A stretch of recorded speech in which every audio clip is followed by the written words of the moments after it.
باپ اور بیٹے اور روح القدس کے نام میں آمین۔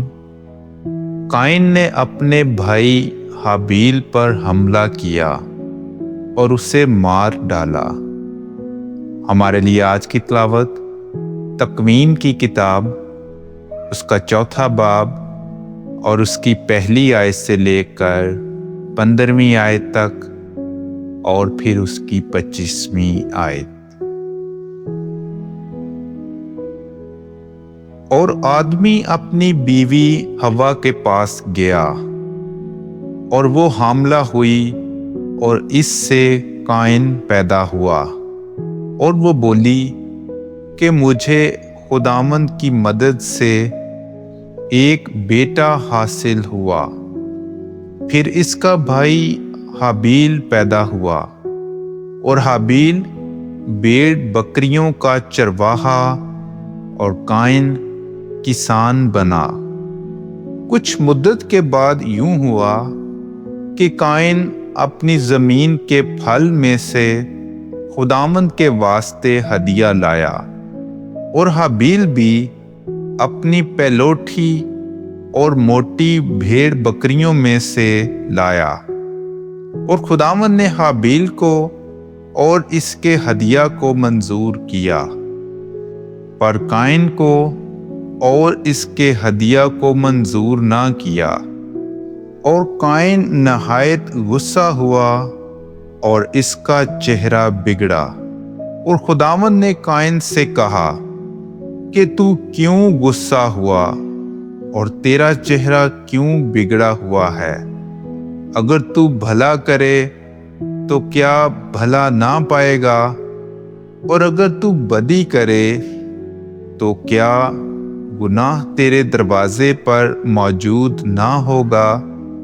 بلکہ اس کے جذبات تیرے تابع ہوں گے اور تو ان پر غالب ہوگا۔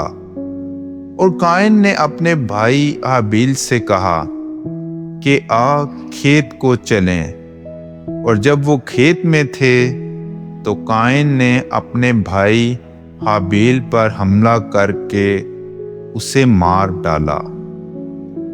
اور خداوند نے قائن سے کہا، تیرا بھائی حابیل کہاں ہے؟ اس نے کہا کہ میں نہیں جانتا، کیا میں اپنے بھائی کا نگہبان ہوں؟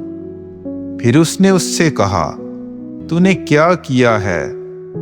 تیرے بھائی کے خون کی آواز زمین سے مجھے پکارتی ہے، اس لیے اب تو زمین پر لعنتی ہوا، جس نے اپنا منہ کھولا کہ تیرے ہاتھ سے تیرے بھائی کا خون لے۔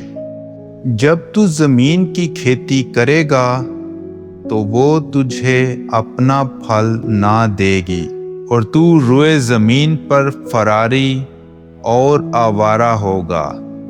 تب قائن نے خداوند سے کہا کہ میرا قصور ناقابل معافی ہے، دیکھ آج تو مجھے وطن سے نکالتا ہے اور مجھے تیرے حضور سے چھپا رہنا پڑے گا، اور میں روئے زمین پر فراری اور آوارہ ہوں گا، اور جو کوئی مجھے پائے گا قتل کر ڈالے گا۔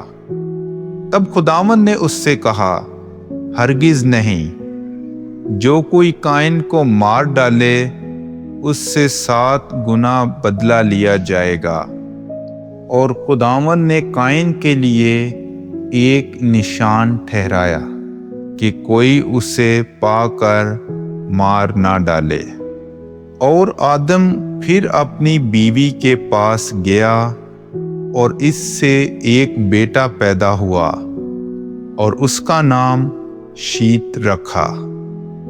اور وہ کہنے لگی کہ خدا نے حابیل کے عوض جسے قائن نے قتل کیا مجھے دوسرا فرزند دیا ہے۔